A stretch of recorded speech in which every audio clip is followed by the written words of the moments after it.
Hi, I'm Joe Boninger. I'm a graduate student at the CUNY Graduate Center, and I'll be talking about a construction of the Jones polynomial from Goeritz Matrix. Thank you to Micah Chrisman for inviting me to speak at the CKVK STAR seminar, and thank you to the other organizers, Sujoy and Rob as well. So I'll be showing, as I mentioned, a construction of the Jones polynomial from a Goeritz matrix, which is a result that I posted on the archive just a couple months ago. And I'll begin by talking about a little bit what each of these things are. I think we know, probably most of us are familiar with the Kauffman bracket and the Jones polynomial, but just a quick refresher. The Kauffman bracket is a Laurent polynomial in an indeterminate A associated to a link diagram. It's the unique polynomial that satisfies these three skein relations. So if we have a unknot, then that's just one if it's a diagram with no crossings in it. If we have a simple closed curve and then another split component, we can remove that simple closed curve at a factor of -a⁻² minus a squared. And then finally, we have the Kauffman bracket skein relation here, which lets us resolve crossing in a diagram in this way. So quick example, just in case we're not familiar with it. Here's a diagram that's just an unknot with one kink in it. So in this first equation, we're applying the third relation here to remove this crossing. And then in the second equation, we can apply the second relation to remove one of these closed curves at a factor of -a⁻² minus a squared. Then the remaining closed curves are just one. We put that all together, we get -a⁻³. So quick refresher on the Kauffman bracket.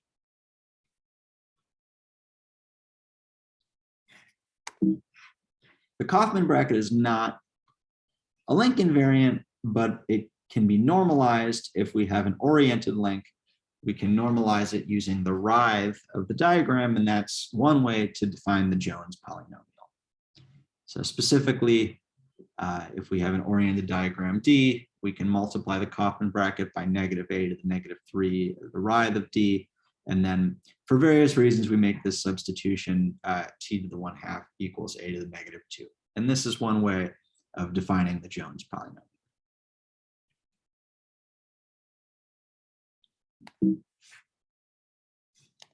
As I said, I think most of us are familiar with this, but just quickly, some motivation. As we know, the Jones polynomial was crucially important in proving the Tait conjectures.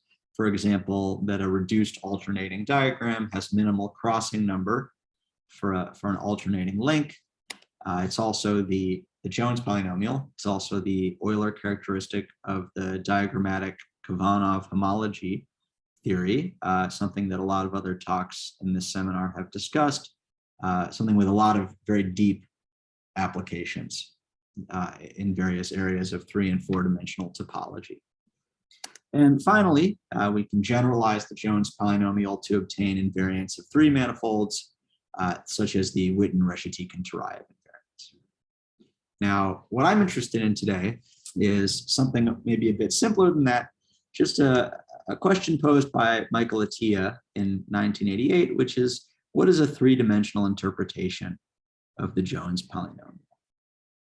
Now, the definition that I gave on the previous slide is really diagrammatic, and we would like to be able to rigorously say what the Jones polynomial is using the topology of a link complement.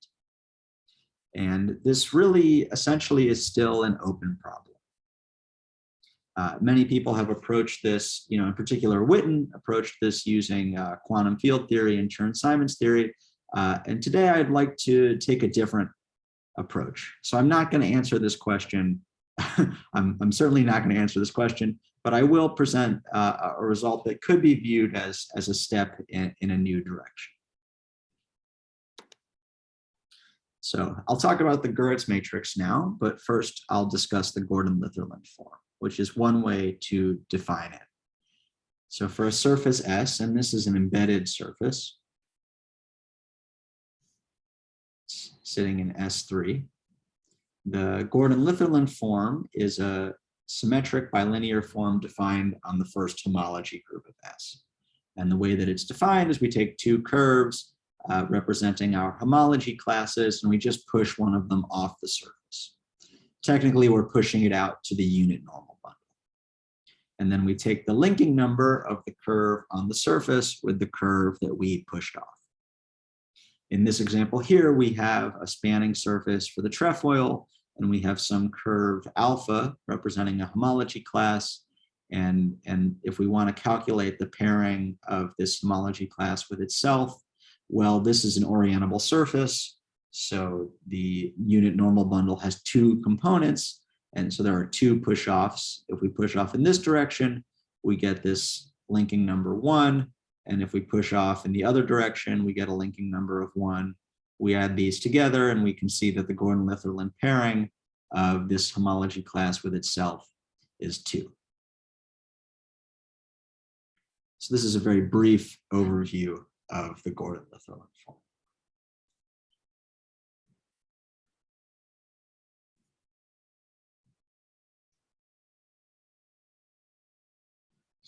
Now we can use the Gordon-Litherland form to define a Goeritz matrix in the special case that our surface is a checkerboard surface, meaning we have some knot or link diagram and we're just shading alternating components like we've done here on this diagram for the trefoil. And it's normal in the literature, I think, to conflate the surface, which we think of as being embedded in S3, with the projection of the surface in the plane. So I may conflate them during this talk. And if we have a checkerboard surface, there's a natural basis given by the first homology. There's a natural basis for the first homology group given by the regions of the complement of the projection in the plane. So here's a region, and we can just take the curve that's going around this. And then there's another region here. We can take the curve that's going around that. Of course, if we wanted to, we could also use the unbounded region here. And notice that we've chosen orientations as well to be consistent with an orientation of the plane. So if we did this, we would want to orient this way. So there's a few choices in this basis, but as long as we construct it by choosing regions of the complement and we orient them consistently, then if we represent the Gordon-Litherland form in that basis, we call the result a Goeritz matrix. For this, we can see, as I'll show in a second, that the Goeritz matrix is this matrix right here.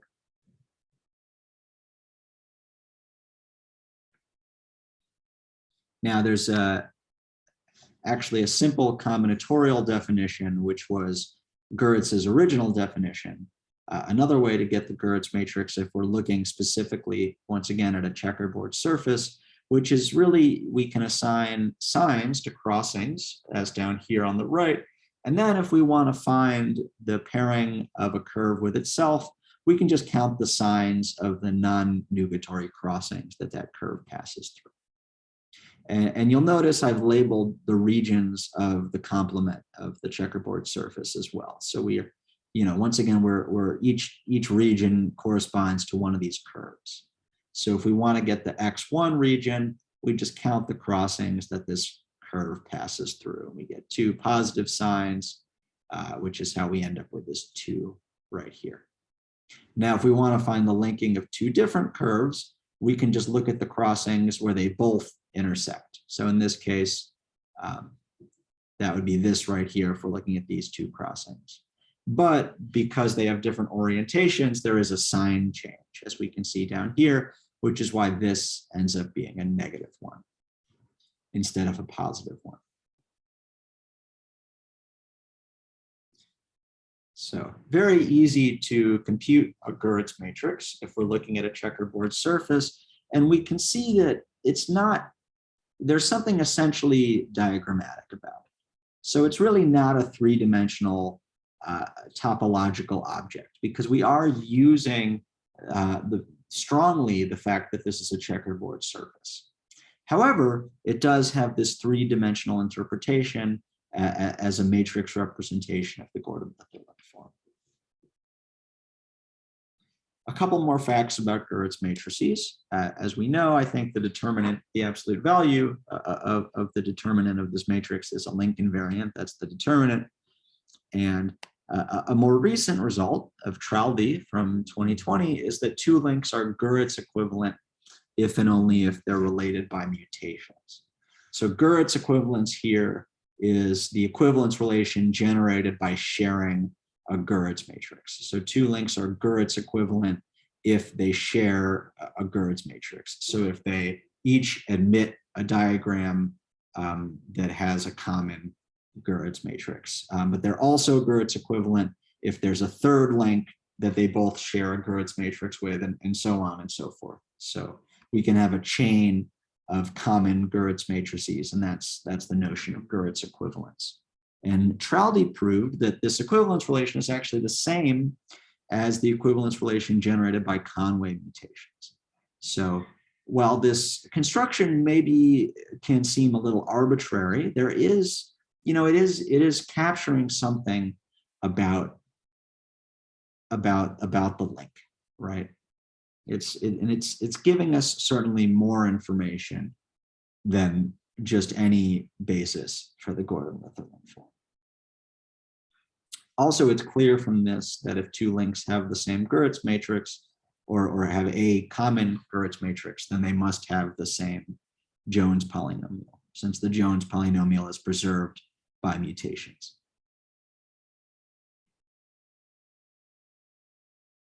Now I have talked a bit about the Jones polynomial, and I've talked a bit about the Goeritz matrix, so I'm just going to go ahead and share the construction that'll get us the Kauffman bracket initially from a Goeritz matrix.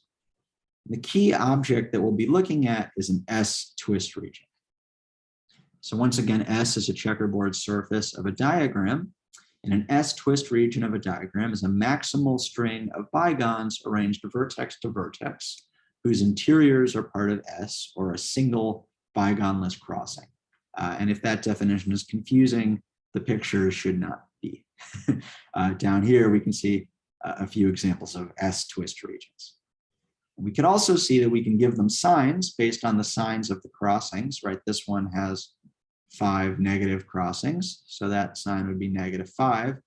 This one has a positive crossing, followed by 2 negative crossings, and then another positive crossing.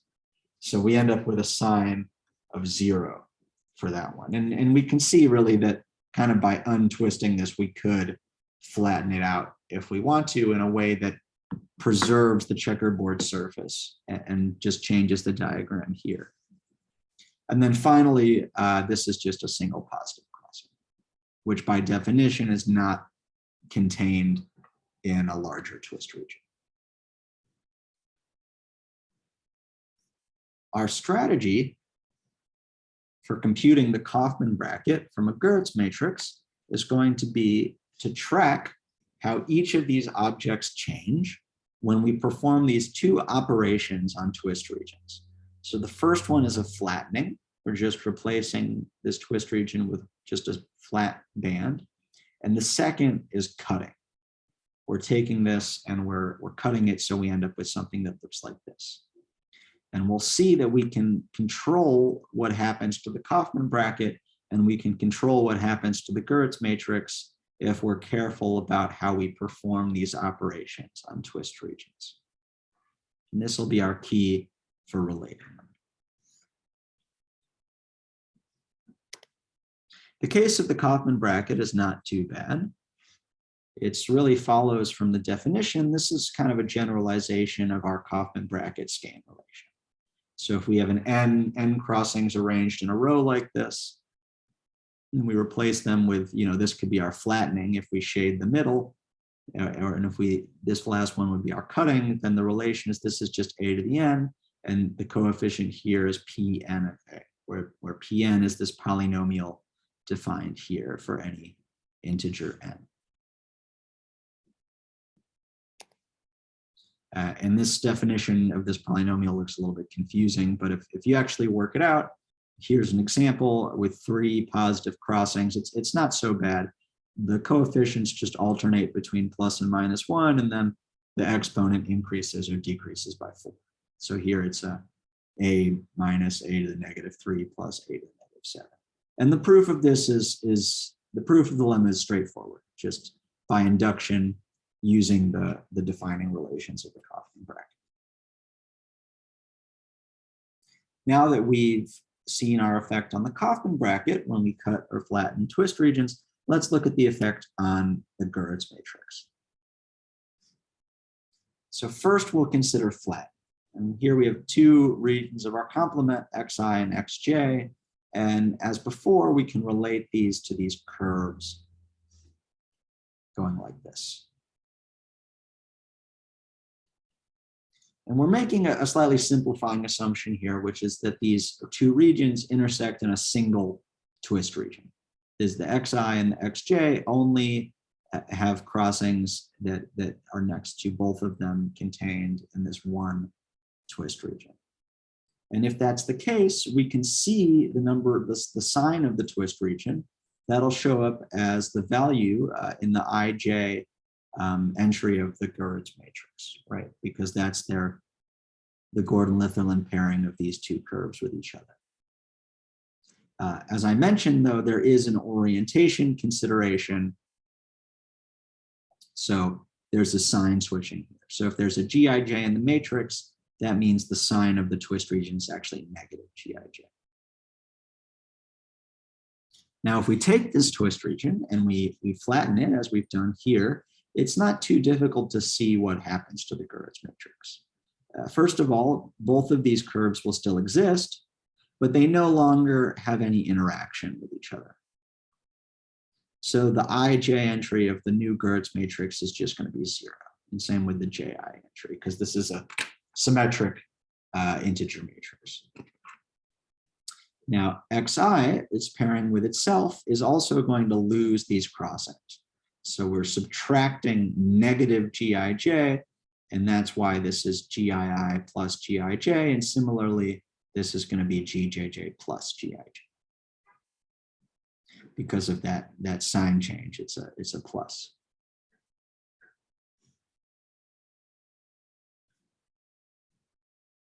Now we'll look at what happens when we cut. And there's a couple cases. Here's the first case, same situation as before. We have our 2 regions of the complement, and they're meeting in the single twist region, which has sign negative gij. When we cut that, it just gets rid of that xj curve. And we'll say that it's kind of absorbed by the xi curve. So what happens to the matrix? We remove the jth row and column from the matrix, and we'll call the resulting matrix Gij prime prime. On the previous slide, the resulting matrix I didn't mention, but that was labeled Gij prime. And this will be Gij prime prime. So we're deleting the jth row and column because that curve no longer exists. And what happens to the ith row and column? Well, it absorbs these crossings from the jth region, right? So it gets this crossing. And any interaction that xj had with another region, now xi has that interaction. So we need to add these entries from the jth row and column to the ith row and column. And the linking of it with itself is just going to be gii plus gij, and then we have to subtract 2 copies of this twist region here. So that's plus 2 gij. Not too difficult to kind of work out for yourself if my explanation doesn't completely make sense.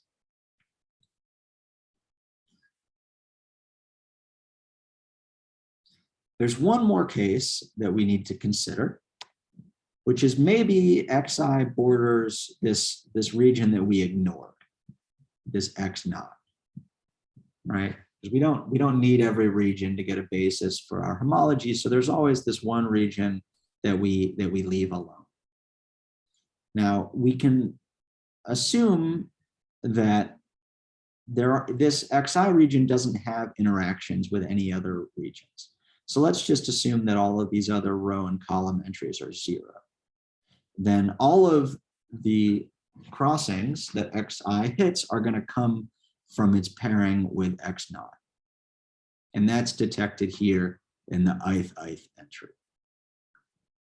And when we cut this twist region, that's just going to get rid of xi.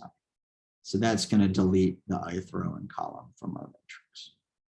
And we'll call the resulting matrix GI prime.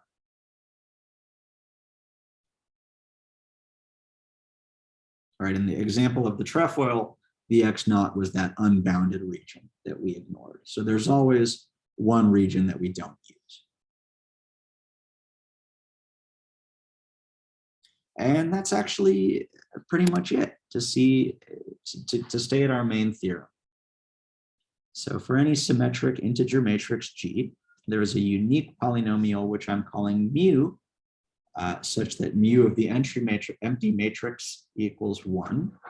And then this second relation here, we've just taken that Kauffman bracket lemma, right?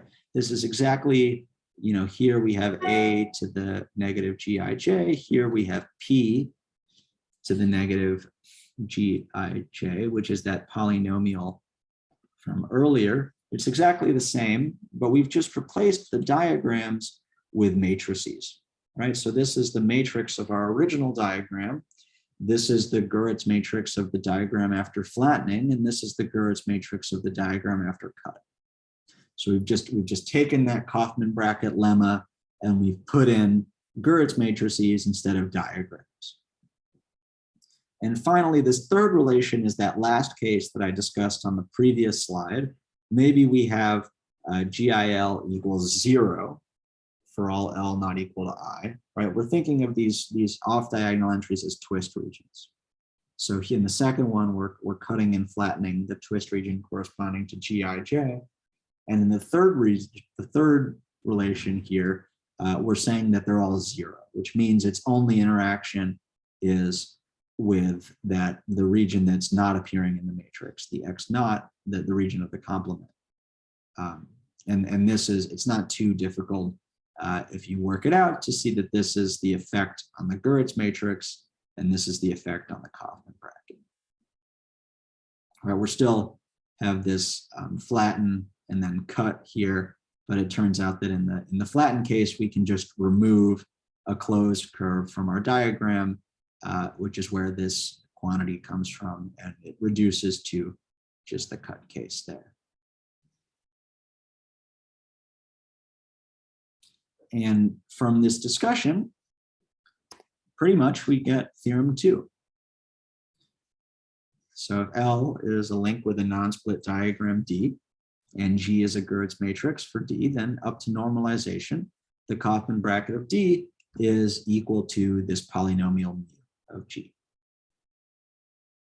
Now, I have not proven theorem 1. Theorem 1 makes a stronger statement than I have proven.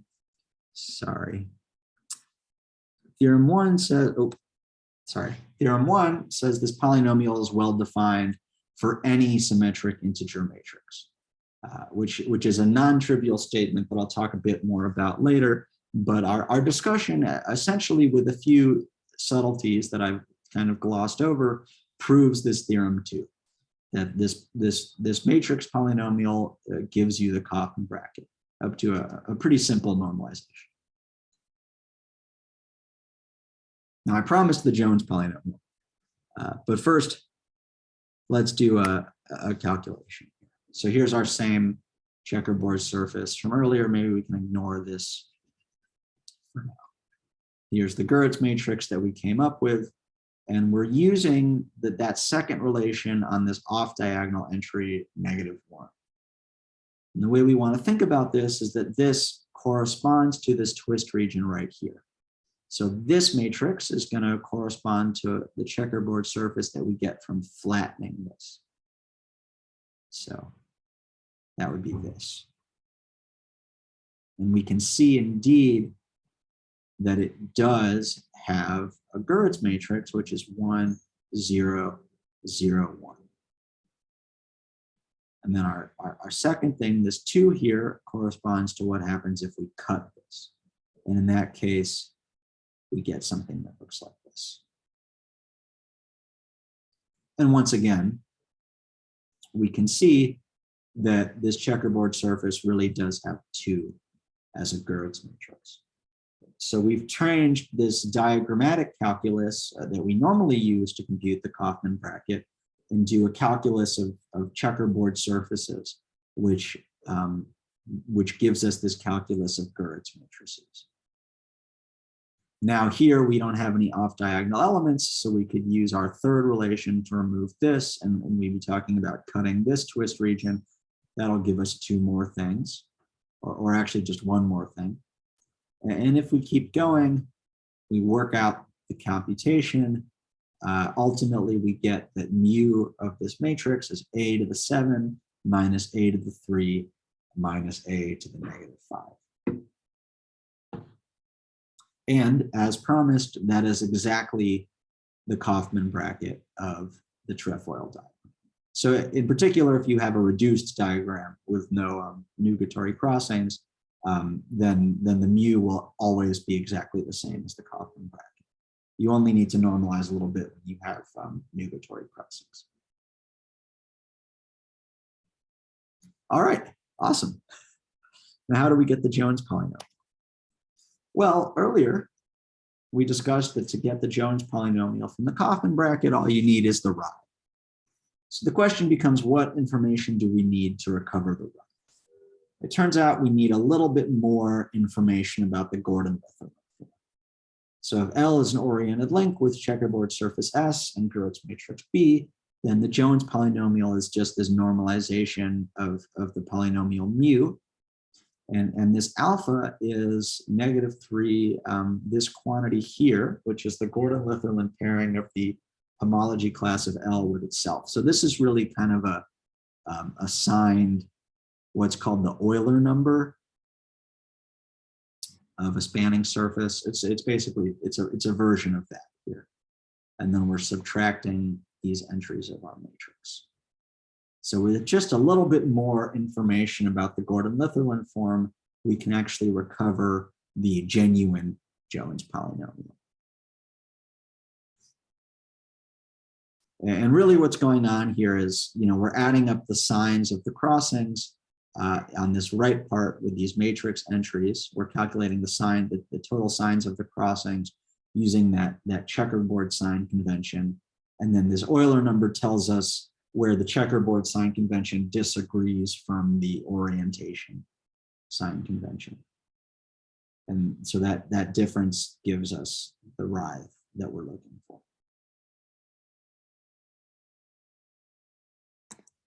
One way to talk about this result is to say that it shows that the Jones polynomial can be computed from the Gordon-Litherland form if we choose the right surface and basis. So as I said, this is not an answer to a TS question, right? It's not a genuinely 3-dimensional construction of the Jones polynomial because we are using this tricky, Goeritz matrix object here. But it is a very explicit computation from an object that has a definite topological interpretation, right? And it's almost like we can recover the Jones polynomial from the Gordon-Litherland form, although we can't. And in fact, the use of the Goeritz matrix is necessary here because there are links that have isomorphic Gordon-Litherland forms and different Jones polynomials. But maybe if we can, capture a little bit more information about the Gordon-Litherland form and the way that the curves are sitting in space, we might be able to upgrade this to something genuinely 3-dimensional.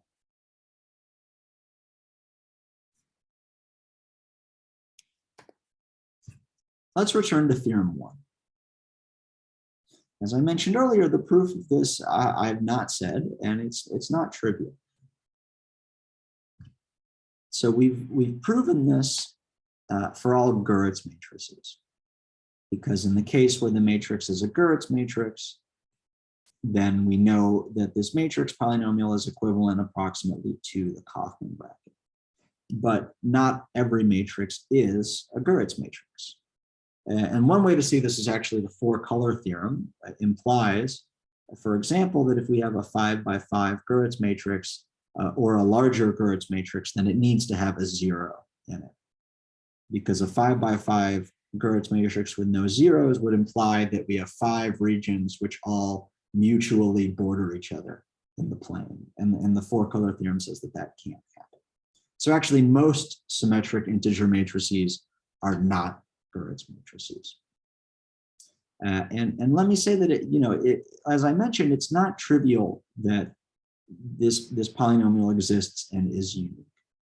Now, uniqueness we've kind of shown that if it exists, then it must be unique, because as we showed in that example earlier, we can always use these to compute a polynomial, right? This second relation lets us remove an off-diagonal element of our matrix. And if we've removed all of the off-diagonal elements of our matrix, then this third relation lets us remove a diagonal element. And if we repeat that, we can always get a polynomial. However, if we have a 3 by 3 matrix, like so, then we have a couple choices, right? We could choose to remove this off-diagonal element, and that's going to give us something using relation 2. Or we could choose to remove this off-diagonal element, and that could give us something also. And it's not clear from this definition that those two choices will ultimately result in the same polynomial at the end. Now, one way you would want to prove this, I think would be natural to prove this, would be to try to find a closed form definition of this polynomial. Certainly, there's a closed form definition of the Kauffman bracket and of the Jones polynomial. And there certainly is one here, but I have not been able to figure out what it is. Even for 3 by 3 matrices, the closed form of this polynomial is extremely complicated, and I don't know what it is for a general n by n matrix. And this is something that I'm a little bit interested in. If somebody wanted to try to compute this, I think that could be an interesting further direction. But this strategy is not the easiest way to prove that this is a well-defined polynomial. So the alternate strategy that I'm going to use is to generalize the definition of a Goeritz matrix. And for that, we're going to switch gears a little bit. So this talk kind of has 3 sections, and this is kind of the second section of the talk. So I'm going to switch gears in order to prove this theorem and talk about how we can generalize the notion of a Goeritz matrix. The key tool for doing that is a Tait graph. A Tait graph, probably many of us are familiar with. We have a checkerboard surface. The Tait graph results when we put a vertex for every region of the projection, and then we connect 2 vertices if those regions are adjoined by a crossing. And then our signs on our crossings give us signs on the edges of our Tait graph. So in particular, a Tait graph is always a signed planar graph. And by the way, this figure is taken, I think, from a book by Joanna Ellis Monahan and Ian Moffat. So thank you. Now, it's not too challenging to see, and here's another example taken from the same source. It's not too challenging to see that we can get the Goeritz matrix from a Tait graph. These cycles that we're using to compute our Goeritz matrix are exactly the cycles in the graph that bound 2 cells or regions of the complement in the plane. And once again, there's this unbounded face as well that we could use if we wanted to. And just like before, if we want to compute our Goeritz matrix, if we want to compute the pairing of a cycle with itself, we just add up the signs of the edges, since those are the same as the signs of the crossings. And if we want to compute a pairing of 2 cycles with each other, we just look at all the edges that they have in common. Like here, they have this edge in common. But once again, we switch the sign for orientation reasons. So we can get a Goeritz matrix from a Tait graph. Now, how does that help us? Well, we could notice something about the basis that we're using, which is really the thing that makes this whole paperwork, which is that our choice of cycles implies that we don't have any edge that's being bordered by 3 cycles, right? Since these cycles are kind of boundaries of 2 cells in a cellular decomposition of plane, every edge is going to be bordered by exactly 2 cells. And there's no edge that's going to be hit by 3 cycles. There's actually a name for this. So this is called a 2 basis. A 2 basis of the Z2 cycle space of a graph is a basis of cycles such that, just like I said, for distinct I, J, and K, the distinct cycles, the 3 distinct cycles don't share any common edge. And with this insight, we can give actually a completely combinatorial definition of a Goeritz matrix that doesn't depend on the embedding in the plane. So we can define Goeritz matrices for planar graphs. We can say for any 2 basis of a signed planar graph, and then we can just use the same definition that we used before. Because as I said, the thing that makes all of our things work is that every edge is going to be hit by exactly 1 or 2 cycles in our basis. So this is our seed for generalizing the Goeritz matrix. And we might hope that this definition could get us a larger class of matrices to work with. And then, maybe we could use that to prove our theorem 1, to prove that our polynomial is well defined for any matrix, because we could relate it to something else. Now, if we want to use graphs, there's a bit of bad news. In fact, Saunders MacLean is the first person to define a 2 basis, although he didn't call it that. And he proved in 1937 that a graph admits a 2 basis if and only if it's planar. So this approach is not going to generalize if we're just looking at graphs, right? Because planar graphs are, we're still kind of looking at our classical Goeritz matrices. However, Welsh proved in '69 that a binary matroid admits a 2 basis if and only if it is cographic.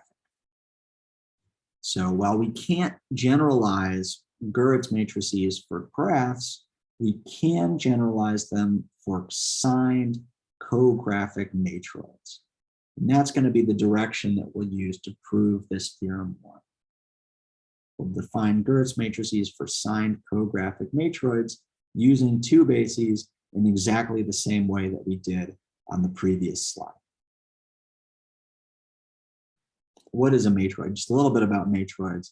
Matroids were defined by Whitney originally, and a matroid is a combinatorial object that generalizes a lot of properties of graphs.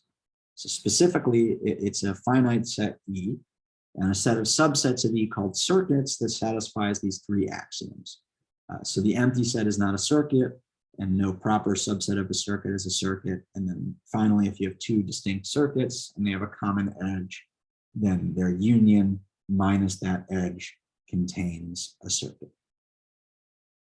And the easiest example is to think about graphs.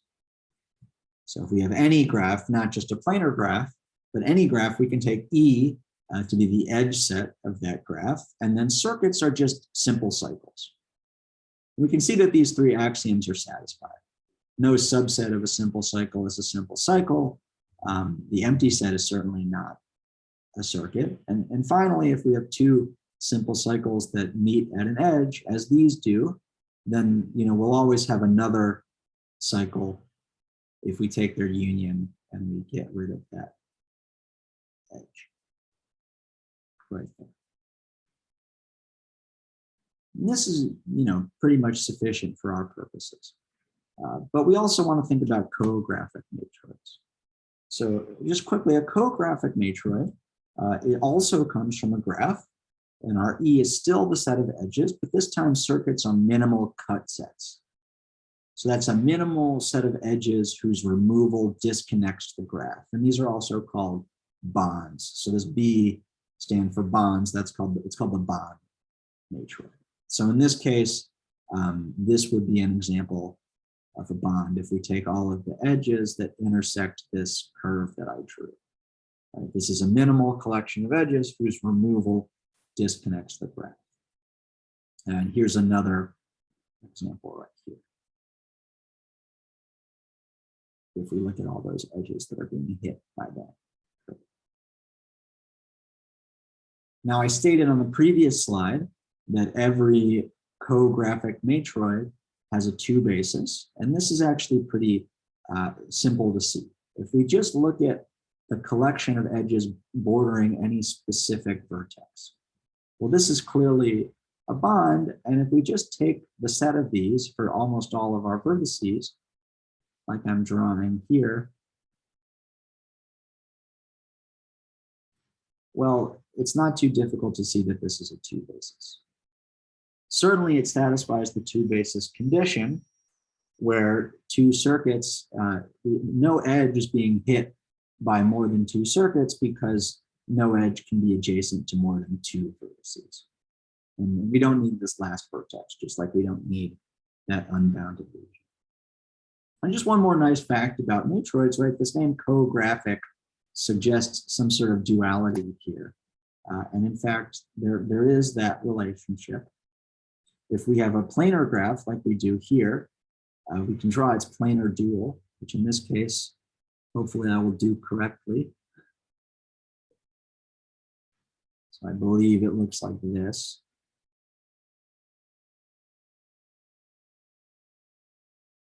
And in this case, if this is our gamma star, the cycle matroid of gamma is actually equal to the bond matroid of gamma star.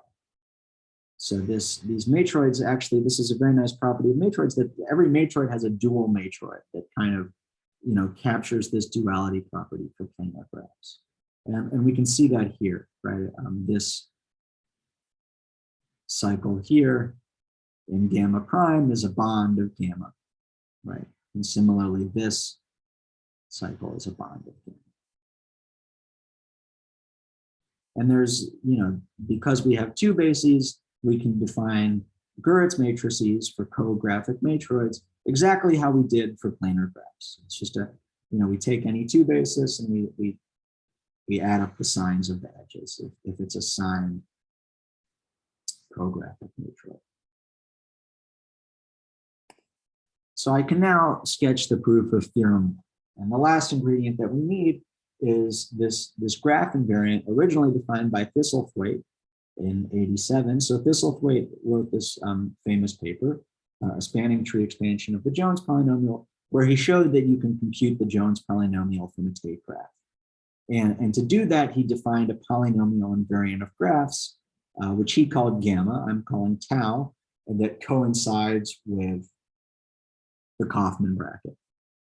And in fact, his invariant is also an invariant of signed matroids, although he only considered it for graphs, right? And this invariant coincides with the Kauffman bracket if we're looking at a Tait graph, or if we're looking at the cycle matroid of a Tait graph.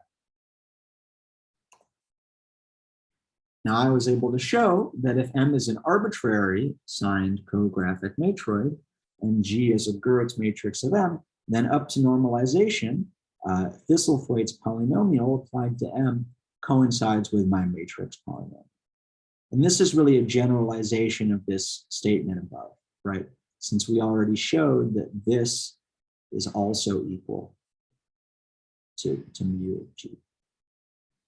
Right? But this more general statement gives kind of an interpretation of this matrix polynomial, says that it's equal to Thistlethwaite's polynomial if we look at signed cographic matrices and their Goeritz matrices. And then finally, you can show that every symmetric integer matrix is a Goeritz matrix of some signed cographic matrix. And then if we put these things together, this theorem 4 tells us that mu is well defined for any symmetric integer matrix, which is a Goeritz matrix of some cographic matroid. And then this proposition says, well, actually, that's every matrix. So we've proven theorem 1. And we've proven that, that this polynomial is well defined.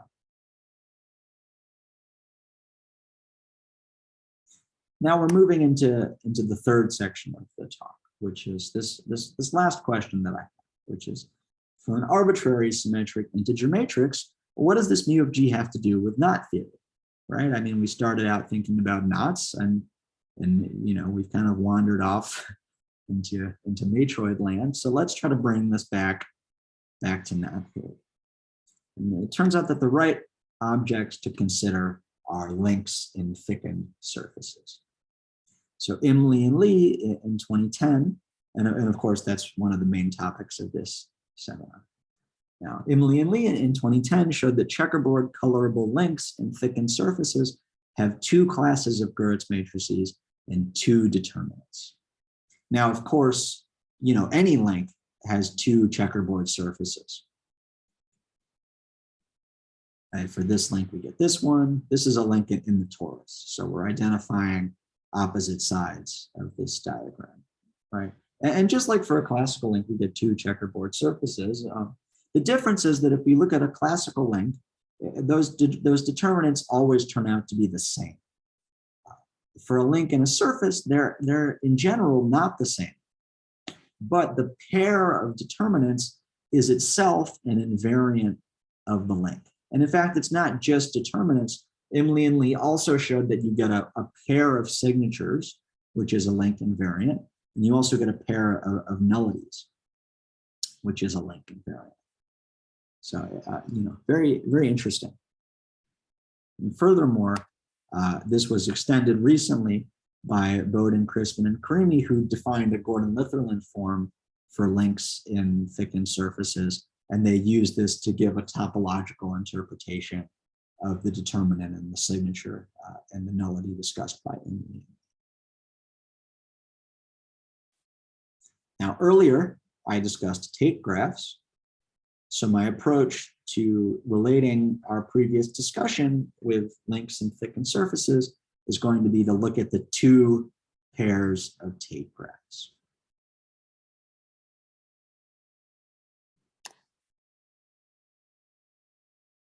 And what we can do is we can look at our two Tait graphs and we can just apply Thistlethwaite's invariant to them. Now, this is a little bit tricky because of things being identified. All right, if we look at this surface here, in fact, all of these are the same region. So the Tait graph just looks like this because all of the edges connect a region to itself. And I believe these are positive sign edges. And then if we look at our other region, well, we get one vertex coming from these two things and one vertex coming from these two things. And the Tait graph in this case looks like this, because this crossing connects the region to itself and these two crossings connect different regions. And here all of these edges are negative sign.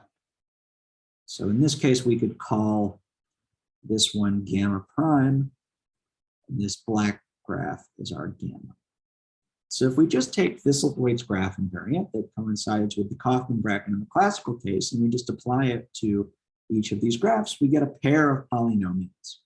And we can normalize those polynomials as we do here, just like we normalized the Kauffman bracket to get the Jones polynomial. And in fact, this pair of polynomials, nu gamma prime, is an invariant of the link. Just like Imley and Lee got a pair of determinants and a pair of signatures, we're getting a pair of polynomials. So no matter what diagram we pick, we're going to get these two polynomials. You know, and this is in the classical case, this is a bit interesting. Both of these polynomials will coincide with the Jones polynomial, since this tau will coincide with the Kauffman bracket. But generally speaking, for links in higher genus surfaces, we actually get three distinct polynomials. So here our nu gamma is just one, since there's just one vertex. Our new gamma prime is negative t to the negative 1/2 minus t to the negative 5/2. And our Jones polynomial, if we define it Spain theoretically, is t to the negative 1 plus t to the negative 3 minus t to the negative 4. So, kind of interesting. We get three, in the classical case, they're all the same, but as we move up to higher genus surfaces, there's kind of a splitting that occurs here.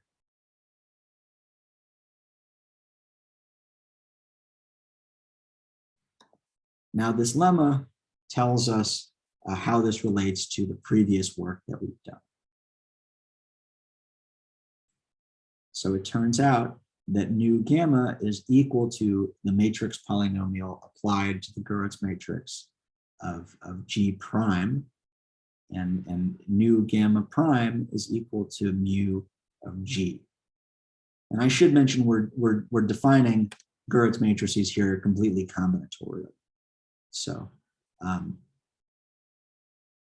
if we're looking at this checkerboard surface, just like before, we have two regions of our complement, and we're just counting the signs of crossings. So it's a combinatorial definition of a Goeritz matrix that works equally well for links and thickened surfaces.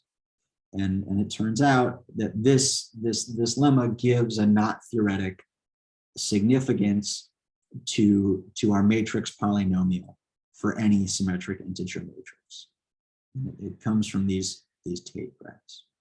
And you'll notice there is this switching here, right? So nu gamma corresponds with mu G prime, and nu gamma prime corresponds with mu G, which is maybe a little bit unexpected. And I won't go into too much detail about it, but it comes from the fact that we're looking at cographic matroids. So we really, to make this work, we're taking a dual, and we end up with G prime instead of G, which maybe that doesn't make sense. In fact, Bowden, Crispin, and Karimi observed a similar phenomenon where their determinants were kind of switching sides from the determinants defined by Imley and Lee, and they called this chromatic duality. So this could be viewed as another instance of chromatic duality, the fact that gamma matches up with G prime and gamma prime matches up with G. Finally, some motivation to care about these polynomials are that if we evaluate them at -1 and we take the absolute value, we get the link determinant as defined by Imley and Lee. And this is kind of interesting. This is a well-known property of the Jones polynomial for classical links, that if you take the Jones polynomial and you evaluate it at -1, and you take the absolute value, you get the link determinant. And maybe we wouldn't expect to see this property coming up in the setting of links and thickened surfaces, but in fact it does via these two polynomials here. So just maybe a little reason to be interested in these. Finally, as I kind of alluded to earlier, this theory gives us this nice result that any symmetric integer matrix is a Goeritz matrix of a link and a thickened surface. And Bowden, Crispin, and Karimi also have a result where they look at specifically knots, and they were able to determine exactly which symmetric integer matrices are Goeritz matrices of knots and thickened surfaces, which is not quite all of them, but it turns out you can get all of them if you look at links. So that's it, just a few questions for further work. First of all, how does calculating mu compare to other methods of computing the Jones polynomial? Mu is very nice to automate on a computer, right? Because the input is a matrix rather than a knot diagram or a braid representation. And it might have practical applications for computing Jones polynomials. And, in fact, for an arbitrary matrix, mu is pretty slow to calculate. And you can see that the computation time kind of grows factorially in the dimension of the matrix. But as I mentioned earlier, for a classical Goeritz matrix, there are necessarily a lot of zeros, which speeds up the computation process. And it might be the case that for classical Jones polynomials, this could be a very practical way to compute them. Secondly, as I mentioned, what is a closed form definition of mu? Once again, a very natural question and something that I would love to see. I think it would necessarily be quite complicated and something to explore. And finally, is there a way to make this three-dimensional? So is there a way to kind of upgrade this to get rid of the reliance on a checkerboard, the checkerboardness of the surface, and to something that really could answer a TIA's question? So that's something that I'm thinking about. Thanks for watching. And thank you again to CKVK ** for inviting me to speak.